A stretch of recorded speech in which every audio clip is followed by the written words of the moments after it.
వంగ తోట సాగు చేస్తున్న రైతులకు ఎదురయ్యే సమస్యలు కాండం మరియు కాయతొలిచే పురుగు, పచ్చదోమ మరియు తెల్లదోమ పేనుబంక, వాటితో పాటు ఆకు మచ్చ తెగుళ్ళు, ఆకులపై గోధుమ రంగు మచ్చలు ఏర్పడి ఆకులు ఎండిపోయి రాలిపోతాయి. వడల తెగుళ్ళు, మొక్కలు అకస్మాత్తుగా వాడిపోయి చనిపోవడం జరుగుతుంది. ఇలాంటి సమస్యల నుంచి మన పంటని ఏ విధంగా సురక్షితంగా కాపాడుకోవాలి, ఏ విధంగా పంట పెట్టుబడి చేస్తే ఏ విధంగా నాణ్యతమైన దిగుబడి వస్తుంది, దాని గురించి ఈ రోజు వీడియోలో తెలుసుకుందాం. హాయ్ అండి, అందరికీ నమస్కారం. నా పేరు సతీష్, మీరు చూస్తున్నారు Satish agri YouTube channel. So ఈ రోజు వీడియోలో టాపిక్ ఏంటంటే, వీడియోలో స్టార్టింగ్లో చూసిన విధంగా మన పంటల్లో వచ్చే పురుగుల సమస్యల నుంచి మన పంటని ఏ విధంగా రక్షించుకోవాలి, అలాగే ఇప్పుడు ఎండాకాలం సీజన్లో మనం వంగ తోట వేస్తే దానికి ఎలాంటి యాజమాన్య పద్ధతి పాటించాలి, ఏ విధంగా నాణ్యతమైన దిగుబడి వస్తుంది, దాని గురించి పూర్తి సమాచారాన్ని మనమైతే ఈ రోజు వీడియోలో తెలుసుకుందాం అండి. వీడియోని కాస్త లాస్ట్ వరకు చూడండి. మరి కొత్తగా చూస్తున్న రైతన్నలు ఎవరైతే ఉంటారో తప్పకుండా వెళ్ళి మన ఛానల్ కంటే సబ్స్క్రైబ్ చేసుకుంటే ఇలాంటి కొత్త కొత్త విషయాలని రోజుకు ఒక వీడియో చేసి మీకైతే చూపించడం అయితే జరుగుతుందండి. ఓకేనా? సో ఇప్పుడైతే లేట్ చేయకుండా వీడియోని స్టార్ట్ అయితే చేద్దాం. చిన్న లైక్ అయితే ఇచ్చేయండి. ముందుగా మనమైతే పంట వేసే ముందు తీయాల్సిన జాగ్రత్తలు ఏంటంటే, నేల అనేది పెంచుకోవాలండి. సో ప్రజెంట్ మనమైతే సమ్మర్ సీజన్లో అయితే ఉన్నాం కాబట్టి నీళ్ళ ఇబ్బంది లేకుండా మనం ఏం చేయాలంటే, నల్లరేగడి భూమి ఏదైతే ఉందో దాన్ని అయితే పెంచుకోవాల్సిన అవసరం అయితే ఉందండి. ఎందుకంటే నల్లరేగడి భూమి ఎంచుకున్న తర్వాత ఒక్కసారి నీళ్లు కడితే సుమారుగా 7 రోజుల నుంచి 10 రోజుల వరకు మనకైతే తేమ ఉండే అవకాశం అయితే ఉంటుంది. కాబట్టి ముందుగా నల్లరేగడి భూమి మాత్రమే సమ్మర్ సీజన్లో ఎంచుకోవాలి. దాని తర్వాత మీరు ఏం చేస్తారంటే, ఒక దుక్కిని వచ్చేసి మొత్తంగా ట్రాక్టర్తో దున్నించుకున్న తర్వాత దాంట్లో 10 టన్నుల పశువుల ఎరువు, అలాగే 80 కేజీల వేపపిండి ఏదైతే ఉందో అది మొత్తం చల్లుకొని దుక్కిని అయితే రెడీ అయితే చేసుకోండి.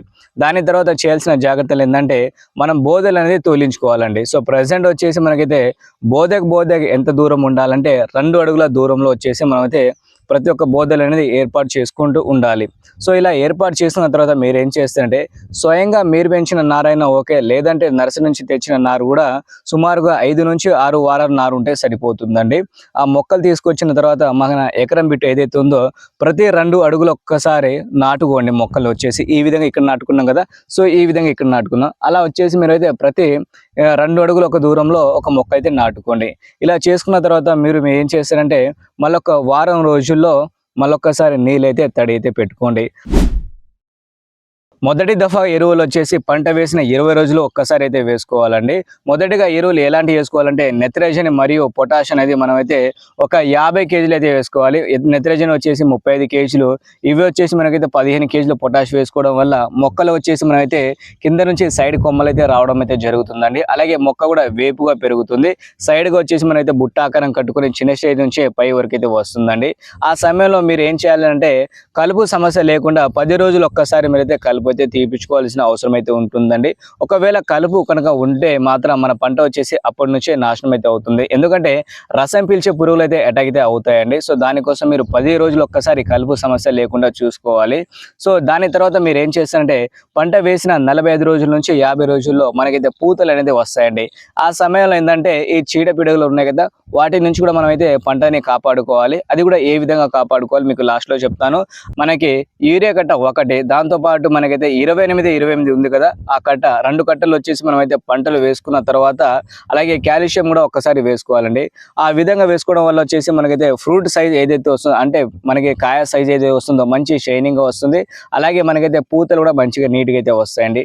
ఆ విధంగా మనమైతే ఎరువులు అయితే వేసుకోవాలి.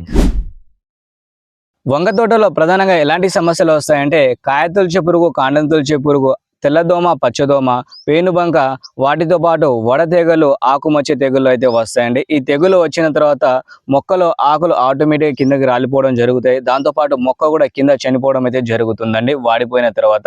సో అలాంటి సమస్యల నుంచి ఏ విధంగా మన పంటని రక్షించుకోవాలని చాలా మంది రైతులు అయితే తెలియకపోవచ్చు. సో ఈ రోజు వీడియోలో స్టార్టింగ్లో చెప్పిన విధంగా ఒక మంచి సూచన మీకు ఇవ్వాలనే ఉద్దేశంతో మనమైతే వీడియో అయితే చేస్తున్నాం అండి. సో ఈ రోజు వీడియోలో వచ్చేసి వాటన్నిటికీ నివారించుకోవడానికి వచ్చేసి మన దగ్గర ఒక ఒక 2 ప్రొడక్ట్స్ అయితే ఉన్నాయండి. ఒక్కసారి అయితే చూసుకోవచ్చు. హైనీస్ అయితే ఉందండి. నోవా కంపెనీ నుంచి మనకైతే హైనీస్ అయితే ఉంది. దీంట్లో కనుక కంటెంట్ కనుక చూసుకుంటే థయాక్లోరిఫైడ్ అయితే ఉంటుందండి. 21.7 ఎస్సీ ఫార్ములేషన్ అయితే ఉంటుంది. అంటే సిస్టమాటిక్ ఇన్సెక్టిసైడ్ అని చెప్పవచ్చు. దీంట్లో ఎలాంటి సమస్యలు పోతాయంటే తెల్లదోమ కావచ్చు, పచ్చదోమ కావచ్చు, అలాగే బ్లాక్ ట్రీప్స్ అని చెప్తాం కదా, అవి కూడా కంట్రోల్ అయితే అవుతాయండి. అలాగే కాయతొలుచు పురుగు, కాండం తొలుచు పురుగులు ఉన్నాయి కదా, వాటిని కూడా చాలా బాగా అయితే కంట్రోల్ అయితే చేస్తుంది. కాబట్టి రైతన్నలు ఇది ఒకే వంగ తోటలో కాదండి, ఏ పంటలో అయినా సరే దీన్ని స్ప్రే చేసుకోవడం వల్ల మంచి నాణ్యతమైన రిజల్ట్ అనేది రావడం అయితే జరుగుతుందండి. అయితే దీన్ని ఎలా వాడాలంటే ఎకరానికి 100 ml అయితే వాడాలండి. సో 100 లీటర్ నీళ్ళలో వచ్చేసి కలుపుకొని దీన్ని వాడడం వల్ల మనకైతే మంచి నాణ్యతమైన రిజల్ట్ అనేది రావడం అయితే జరుగుతుంది. ఇది వచ్చేసి పొద్దున పూటైనా స్ప్రే చేసుకోవచ్చు, లేదంటే సాయంత్రం పూట స్ప్రే చేసుకోవచ్చు.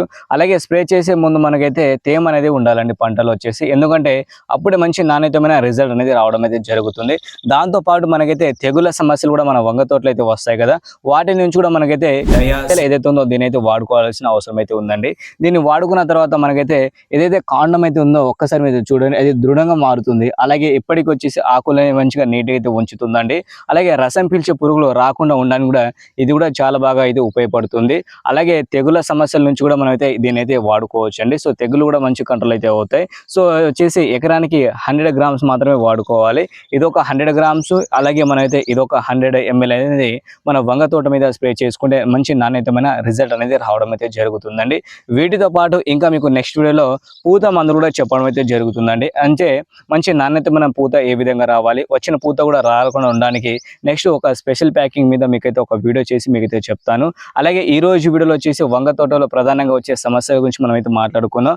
వాటి గురించి కూడా మీకైతే చెప్పడం అయితే పూర్తిగా అయితే జరిగింది. కాబట్టి ఈ వీడియో వచ్చేసి తోటి రైతులు అయితే షేర్ అయితే చేయండి. సో ఇలాంటి సమాచారం కోసం తప్పకుండా వెళ్ళి మన ఛానల్ అనేది సబ్స్క్రైబ్ చేసుకోండి. ఓకేనా? సో థ్యాంక్ యూ అండి.